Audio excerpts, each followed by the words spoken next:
नमस्कार, आप देख रहे हैं द क्रेडिबल न्यूज। मैं हूं शालिनी। जो लोग कल तक मंदिर मंदिर घूमकर वोट मांग रहे थे, मंदिर के नाम पर वोट मांग रहे थे, आज वही लोग जनता को पट्टी पढ़ा रहे हैं कि अब आपको मंदिर जाने की कोई जरूरत नहीं है। बीजेपी के विधायक श्याम प्रकाश जी कह रहे हैं कि मूर्तियों और पत्थरों में भगवान ढूंढना बंद कर दो, क्योंकि आपके असली भगवान तो अब मोदी और योगी है। मतलब विधायक जी ने तो साक्षात ऊपर वाले की छुट्टी कर दी और उनका नया हेड ऑफिस दिल्ली और लखनऊ में शिफ्ट करा दिया है। अब जिस भी व्यक्ति को भगवान के दर्शन करने हैं, उन्हें या तो सीधे दिल्ली आना पड़ेगा या फिर लखनऊ के ऑफिस जाना पड़ेगा। बहरहाल विधायक जी को भी सुन लीजिए। हमारे योगी जी और मोदी जी निश्चित ही एक भगवान के रूप में अगर उनको मान ले तो वो बुराई नहीं है, क्योंकि वो हमको कुछ कर दे सकते हैं, उनमें हमको कुछ देने की क्षमता है। पत्थरों के आगे गिड़गिड़ाओगे, वो आपको कुछ देने वाले नहीं है। देखिए, हैरानी तो इस बात की है कि जिस पार्टी ने राम मंदिर के नाम पर अपनी पूरी दुकान सजाई, आज उसी के माननीय कह रहे हैं कि पत्थर बेकार है। करोड़ों लोगों की आस्था को एक झटके में जीरो बताकर विधायक जी ने तो अपनी ही पार्टी के एजेंडे की धज्जियां उड़ा दी हैं। असल में इन नेताओं के लिए धर्म कोई दिल का मामला नहीं है, बल्कि एक चुनावी जैकेट है। चुनाव आए तो पहन लिया, वरना खूंटी पर टांग दिया। अगर पत्थर कुछ नहीं देता तो चुनाव आते ही मंदिर मंदिर जाकर फोटो खिंचवाने की नौटंकी क्यों की जाती है? तब तो उस पत्थर में भी आपको वोट चमकता हुआ नजर आता है। खैर, जब बड़े साहब ही खुद को नॉन बायोलॉजिकल पुरुष या कहें कि खुद को ईश्वरीय अवतार घोषित कर चुके हैं, तो चेलों में तो चमचागिरी का कंपटीशन होना ही था। इन विधायक को लगता है कि जितना ज्यादा मक्खन लगाएंगे, टिकट का रास्ता उतना ही चिकना हो जाएगा। लेकिन आप सोचिए, यही बात किसी विपक्ष के नेता ने कही होती या फिर किसी दूसरे धर्म के व्यक्ति ने, तब तो टीवी पर मीडिया के एंकर गला फाड़ फाड़ कर आसमान सिर पर उठा लेते, आस्था का अपमान, देशद्रोह और ना जाने क्या क्या चिल्लाते। शाम होने से पहले तो घर के बाहर बुलडोजर का इंजन भी गर्म होने लगता।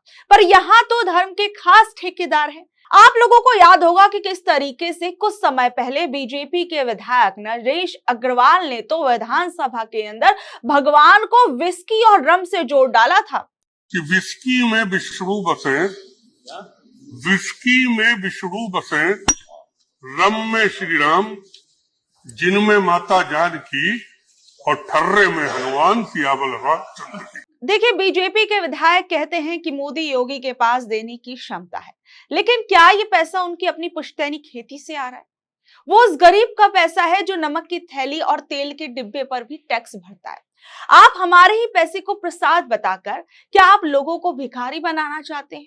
लोकतंत्र में जनता मालिक होती है और नेता नौकर होते हैं, लेकिन यहाँ तो नौकर ही भगवान बन बैठा है। खैर, नेताओं को जब भगवान मान लिया जाता है तो लोग महंगाई, बेरोजगारी और गड्ढों को ईश्वरीय इच्छा मानकर सहने लगते हैं। यही इनका असली गेम है। आप पिछले महीने बंगाल का एक मामला देखिए। अलीपुरद्वार विधानसभा सीट से बीजेपी ने जब परितोष दास को अपना उम्मीदवार घोषित किया तो वहां के पुराने कार्यकर्ता भड़क गए। उनका आरोप था कि पार्टी ने किसी एक ऐसे व्यक्ति को टिकट दे दिया जिसने पैसे देकर पद खरीदा। गुस्सा इस कदर बढ़ गया कि कार्यकर्ताओं ने अपनी ही जिला पार्टी ऑफिस में तोड़फोड़ कर दी। और इस हंगामे के दौरान जो सबसे शर्मनाक बात सामने आई वो ये थी कि जिस राम मंदिर के पोस्टर और भगवान राम की तस्वीरों के दम पर ये बीजेपी के लोग वोट मांगते थे, प्रदर्शनकारी कार्यकर्ताओं ने उसी तस्वीर को पैरों से कुचल दिया और फाड़ डाला। यही वो विडंबना है जिस पर आप सोचिए। जो लोग रैलियों में कहते हैं जो राम को लाए हैं हम उनको लाएंगे, उनके लिए भगवान राम तब तक ही आराध्य हैं जब तक उन्हें विधायक या सांसद की कुर्सी का प्रसाद मिल रहा है। जैसे ही टिकट कटा या उनकी मर्जी का उम्मीदवार नहीं मिला, वही भगवान राम की तस्वीर उनके लिए सिर्फ एक कागज का टुकड़ा रह जाती है या पत्थर की मूर्ति रह जाती है। यह दिखाता है कि इनके लिए आस्था से बड़ी कुर्सी है। जैसा कि हमने पहले भी चर्चा की थी, सोचिए अगर यही काम किसी दूसरी पार्टी के दफ्तर में हुआ होता, भगवान राम की तस्वीर को लात मारी गई होती, अब तक टीवी चैनल्स पर दहाड़ दहाड़ कर जो है महायुद्ध छेड़ दिया गया होता। इसे सनातन पर हमला बताकर देश भर में बवाल काटा जाता, क्योंकि यहां अपने ही लड़ाके आपस में भिड़ रहे थे और अपनी ही पार्टी की आस्था का कचरा कर रहे थे, तो मामला अंदरूनी मतभेद का बताकर रफा दफा करने की कोशिश कर दी गई। यहां तक कि सोचिए, एक और मामला सामने आया था जब बजरंगबली की मूर्तियों को बीजेपी के ही लोगों ने तोड़ दिया था। ये खबर सामने आई थी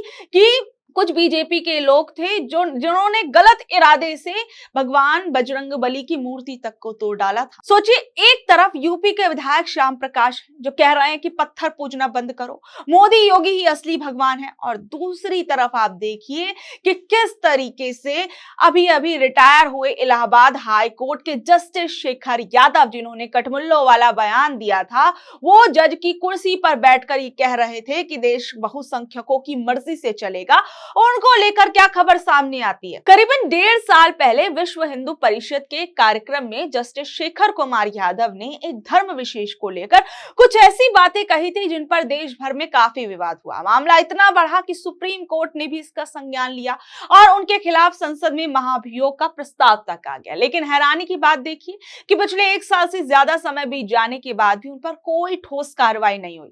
अब इसी बीच 15 अप्रैल को जस्टिस यादव रिटायर हो गए, यानी जिस मामले पर इतनी बहस हुई उसका नतीजा आए बिना ही वो अपने पद से अलविदा कह गए।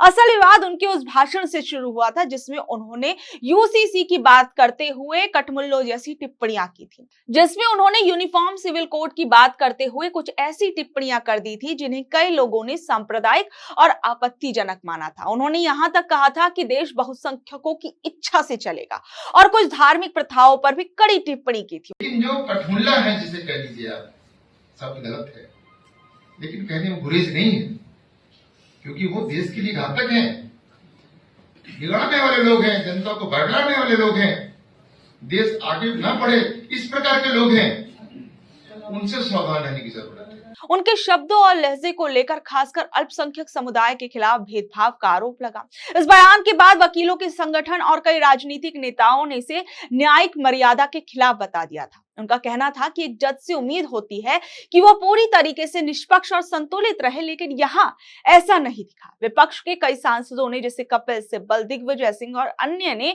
उनके खिलाफ महाभियोग नोटिस भी दिया। उनका कहना था कि ये सिर्फ एक राजनीति का मामला नहीं है, बल्कि संविधान और न्यायपालिका की साख का सवाल है। कुल मिलाकर ये पूरा मामला न्यायपालिका की निष्पक्षता, अभिव्यक्ति की सीमा और राजनीतिक माहौल तीनों के टकराव का उदाहरण बन गया। लेकिन अब जब जस्टिस यादव रिटायर हो चुके हैं और कार्रवाई अब भी अधूरी है, तो सवाल यही उठता है कि क्या ऐसे मामलों में जवाबदेही तय हो पाती या नहीं। असल में हिंदू या राम खतरे में नहीं है, बल्कि उन लोगों का नैतिक चरित्र खतरे में है जो एक विधायक की टिकट के लिए उस भगवान का अपमान कर सकते हैं जिनके नाम पर इन्होंने पूरी उम्र राजनीति की। यहाँ वही रिटर्न ऑफ इन्वेस्टमेंट वाली बात है, जब तक फायदा मिला तब तक जय श्री राम, और जब घाटा हुआ तो राम की तस्वीर पर भी लात मारने से ये लोग नहीं घबराए। बहरहाल, आप लोग इस खबर पर क्या कुछ कहेंगे? नीचे दिए कमेंट बॉक्स में अपनी राय जरूर बताइएगा और ऐसे ही अपडेट से जुड़े रहने के लिए देखते रहिए द क्रेडिबल न्यूज। मैं हूं शालिनी, धन्यवाद।